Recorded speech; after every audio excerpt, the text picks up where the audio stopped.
What's up everybody, welcome back to the channel. Today we're getting back to work on the LT4 Swap K10. We have a bunch of cool stuff planned for the episode today, including mounting our 17,000 pound recovery winch, because what off-road build is complete without one? But before we get to mounting up the winch, we have to do some drivetrain work, more specifically with our transmission. We're also gonna be mounting Mishimoto cooling system stuff, and also we're gonna be showing you the wheel and tire combo that's gonna be going on this truck. So let's get to work. All right, so I've got my adapter in place. Gotta get some hardware here to mount the trans mount to our cross member here. So next up is the transfer case itself. It's nice and heavy. I'm gonna call Khalil or one of the guys over here to help me lift this thing up because it's gonna be slow putting it in.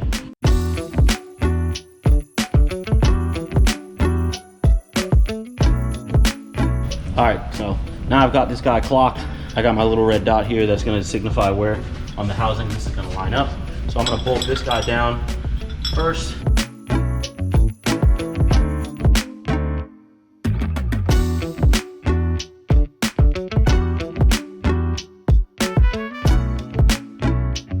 All right, the transfer case is in. We are all set, it's down. It's resting on top of the cross member with the mount, and she's in, baby. The one thing I was concerned about was if I'm gonna be able to use my shifter. And it seems like we're gonna have to do something different with our shifter hole.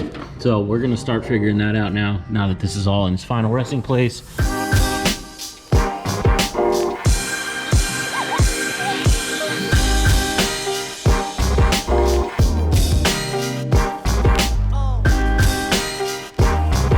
We got our four-wheel drive engagement shifter remounted.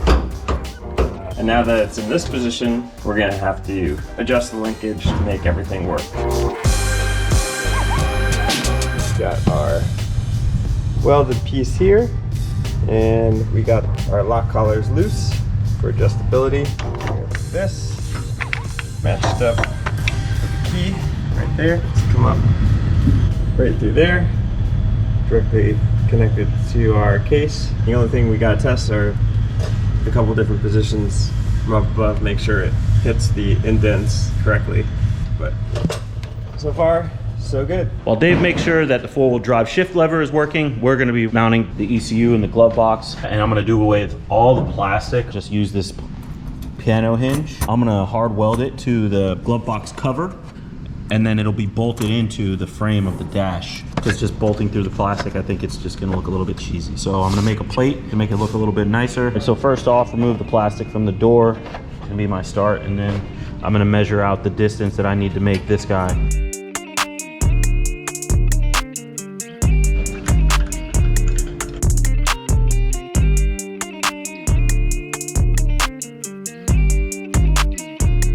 Now I got the hinge on. I'm gonna use an aluminum plate to mount here.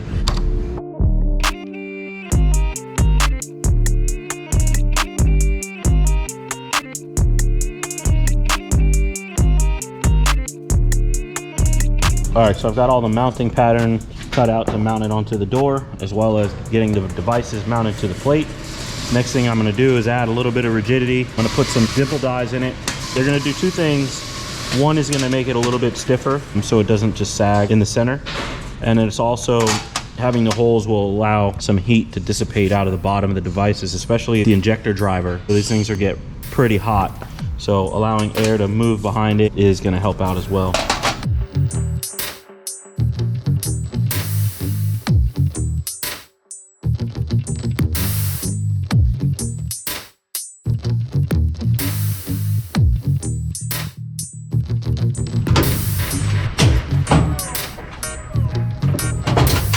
So the next step on the K10 is getting our little reservoir for our intercooler system. So we got this nice Mishimoto aluminum welded box right here.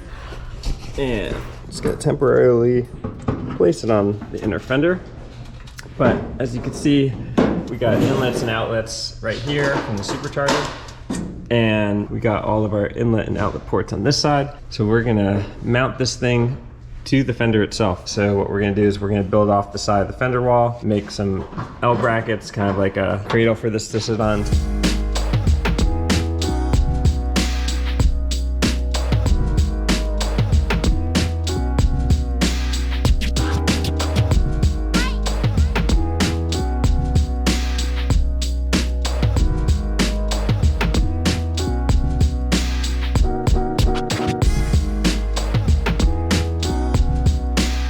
Okay, so we got our bracket finally made. This sits down here. I already drilled the holes on the side to bolt it in. And so the next step is going to be putting this piece into the car.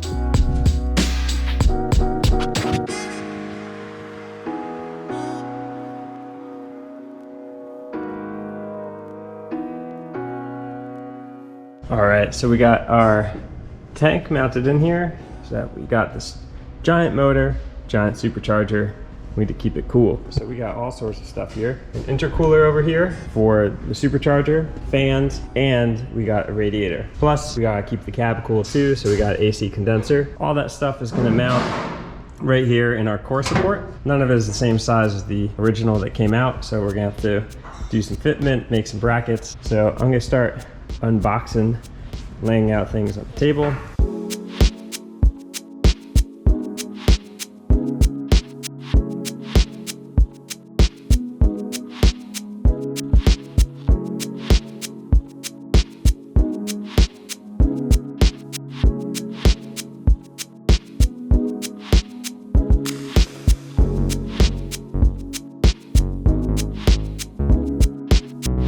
So we got our radiator bolted on the top bracket right here, nice and sturdy. And I just have sort of hanging here is our intercooler.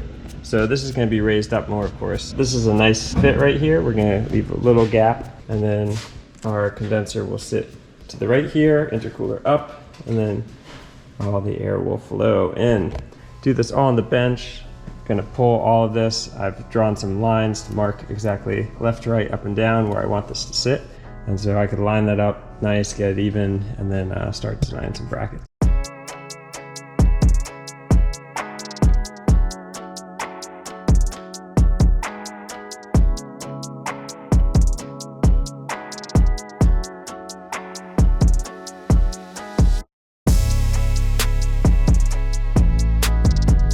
We got our brackets made to connect the intercooler to the radiator. See, I got some temporary bolts in there, hold it on so we could set it in place, do some test fitting. So I marked out where I'm going to weld, so that way I'll be able to unbolt the intercooler and do some final welding.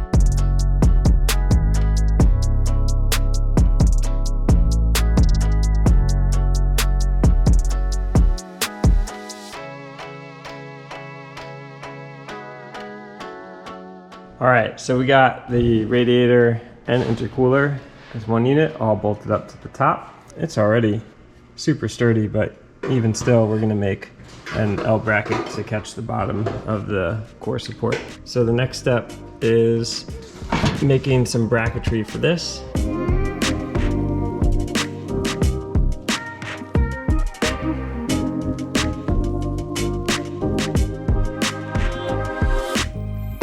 We got a radiator, cool the motor, all mounted in. To cool the supercharger on the motor, we got this intercooler tank right here, the coolant will be running through. And we got our AC condenser all mounted. All of them have air gaps between them. Everything is nice and tight and secure.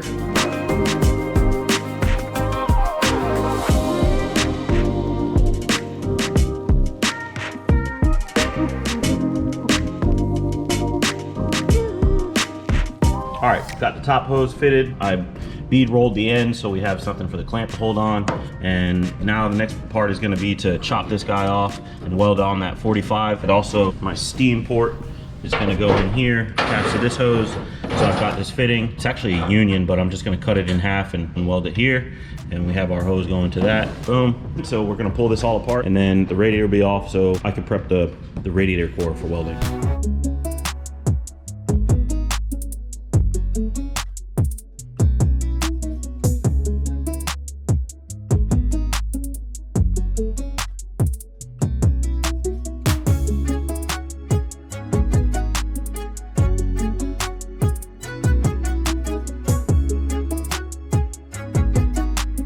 Dave went ahead and got the steam port welded in, the bar fitting up top here, and then also welded on the lower spout. Also bead rolled to make sure that we have a good secure clamp on here, just like the upper also is bead rolled on all of our pipes to make sure we don't have any hose bursting or slipping off.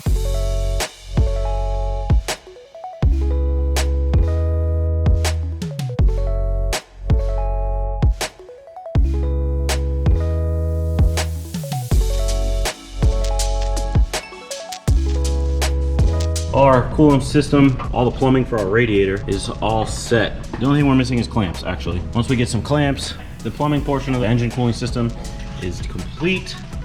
Now on to our next task. All right, well, there's a couple special days around the shop that we get super excited, and one of which is definitely when we get a new set of wheels and tires for our builds. I know that you guys have really loved seeing these gunnies on this truck, and they have been super helpful, but it's finally time to get our brand new set of wheels mounted on these tires and see how this puppy's gonna look. So, for starters, we have a pallet here with 4 huge tires. These are some Mikey Thompson 40-inch tires and this awesome set of beadlock KMCs. Our friends over at Wheel Pros got these out to us in a jiffy. Just look at them things. Those things are sharp. It's gonna look really nice on the truck. We've never done a set of beadlocks around here. Yep. I don't even know what the heck a beadlock's for. To keep the tire on the rim, Andrew dude. knows what a beadlock is. Is this a necklace? It's jewelry. That shit is Tweet. Oh, we got these really cool forged wheels from KMC.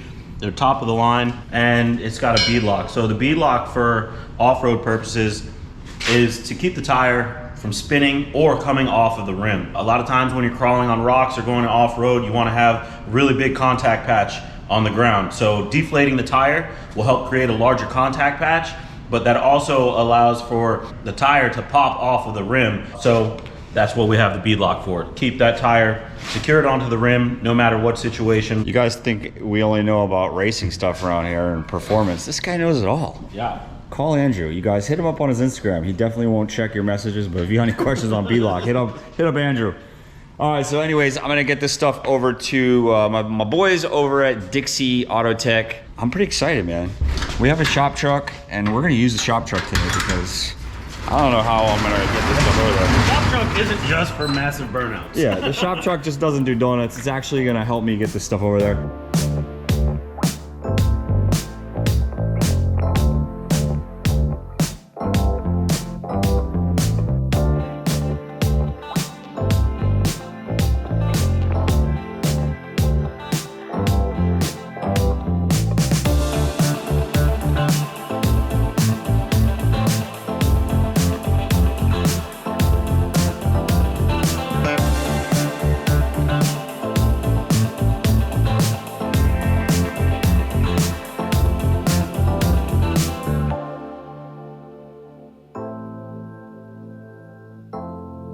Okay, so the next step on this K10 is getting these reservoirs actually mounted. Keep it out of the way of the steering and out of the way of the tire backing into it. We're gonna put it on this lateral portion of the shock hoop.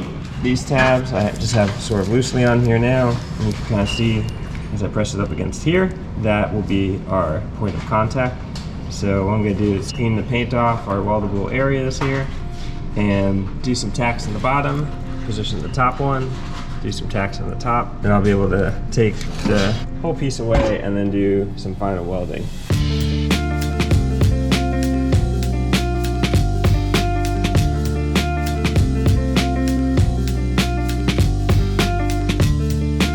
So we got our second reservoir mounted in here, welded to our bracing. This thing's nice and tight, not going anywhere.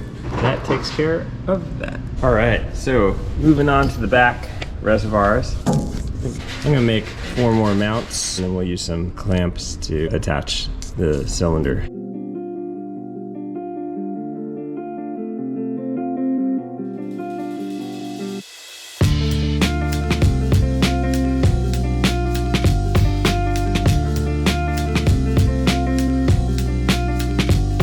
So the next step on the K10 is getting some of this front end put together. Part of that is putting this winch on the front.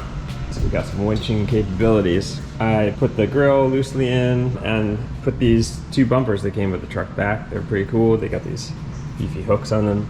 Now, if you remember from the very beginning, we had a snow plow double hitch on the front. That all got removed. So now we got a space that we could put our winch into, and it will fit in between these 2 bumpers. So we're gonna use probably some round bar for it to mount to. But before we do that, we're just gonna clean up one thing here. So you see here they use like an L piece bent over on the top. They use the same L piece on this side, bent in the same direction, but since it's bent in the same direction, there's kind of like just a big hole here instead of it being covered up. So I'm gonna make a plate to weld here, and that way, you know, I could finish this section off.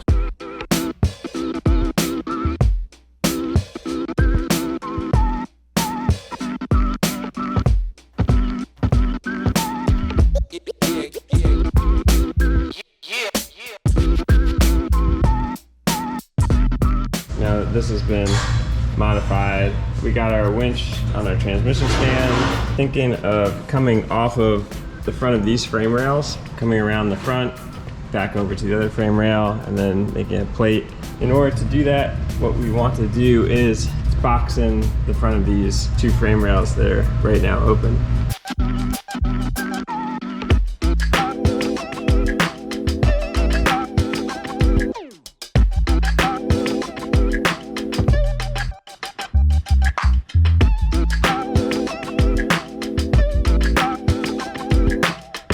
We got our tubing stock here. We got our tubing bender all set up with the right dies. And our first step, we're just gonna take this, make a 90-degree bend at the end that has enough length on it that it will be the whole part of our U.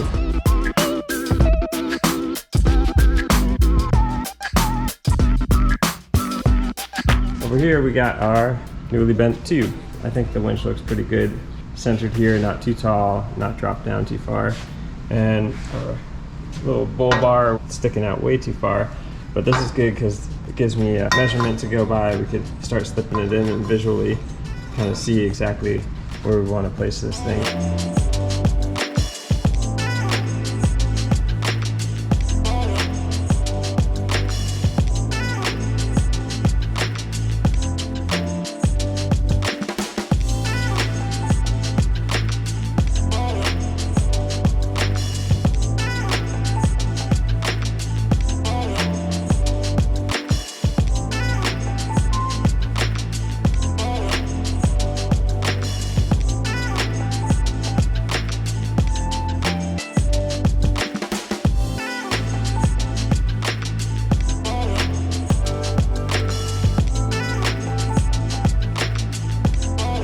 So we got this tacked in place. Just put a couple tacks here, a couple on the bars back here, just to hold it.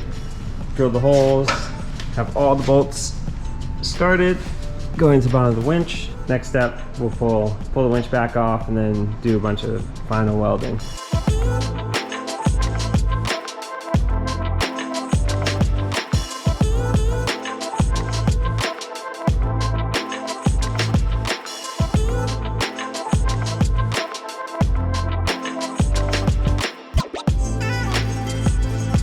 All right, so now that we're working on the bumpers of the truck, we kind of have the front bumper sorted out. Now we have the back bumper to think about. So this is the bumper that was provided with the truck. This was what was on it. We've already stripped down the lighting. I'm pretty sure this was set up for some kind of snow plow. I don't know why you would need 3 trailer hitches, but we're gonna take off the 2 on the outside. This section of the bumper is basically just a C-channel that somebody welded together. We're gonna use this as the back section, and we're gonna be building off of that to kind of create the same look as the front. So that way it kind of jives from the front to the back. All right, so we got our cool bumper mounted up. This used to have 3 different hitches on the back, and that all got removed. But with that, also got removed the support that went from the back of the hitch over to the frame right here. So I'm going to remake that now, so that way we have ample support.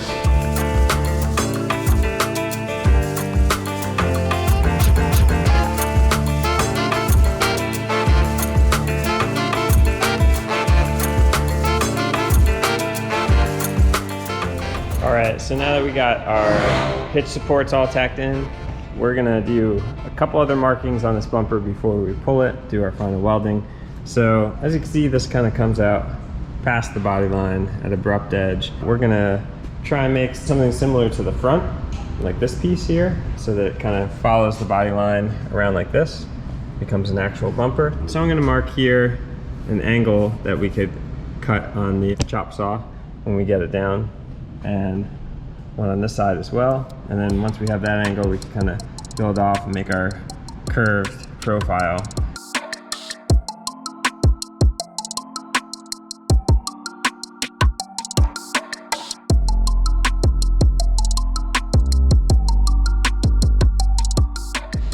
All right, so we got the contours cut into the bumper, kind of match the body line with the back of the truck on either side.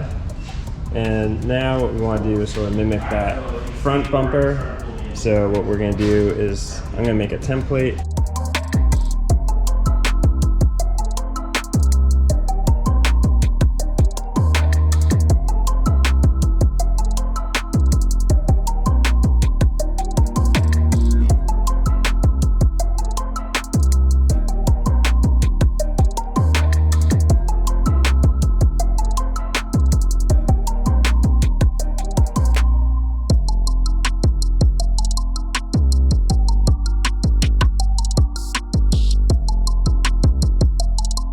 I got our top plates and our front pieces tacked in, and this is the bottom side of the bumper. See where our tow hook attachments are. So now I'm going to measure out, make a piece with a cutout here, so that we can still access our tow hook, but finish this off. A couple little things. I gotta grind this down so that way my piece could fit inside this profile. We'll see how it fits on the, oh, well, I guess that'll be a cutout, so it's not gonna matter. But definitely need to trim that down in order to get this to lay flat on the bumper. So I'm gonna do a little grinding and then measure out some pieces and cut them on the plasma.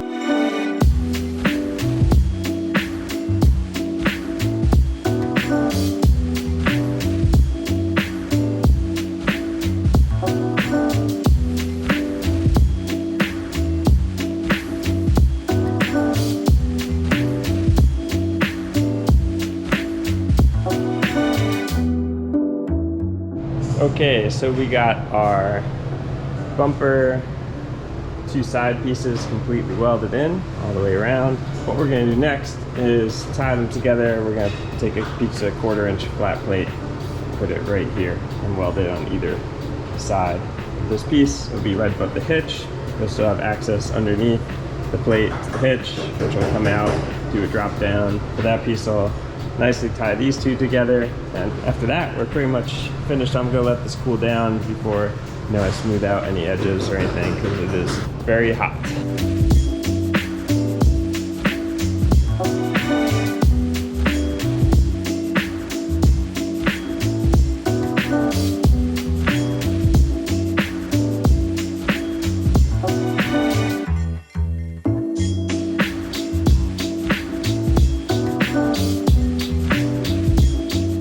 So that finishes our rear bumper, which ties all of our bumper work into our front bumper and our winch mounted. It's looking really good along with these nice brand new wheels. We are also able to finish out the cooling system. We've got all our custom hoses mated for our Mishimoto radiator, as well as getting the Holley Terminator X unit mounted in a custom enclosure in the glove box, and also getting the transfer case mounted to the back of our transmission for the final time. So we are one step closer to getting this thing to hit the trails. Don't forget to like and subscribe, because next time we're going to be installing a custom roll bar on the back of this bad boy.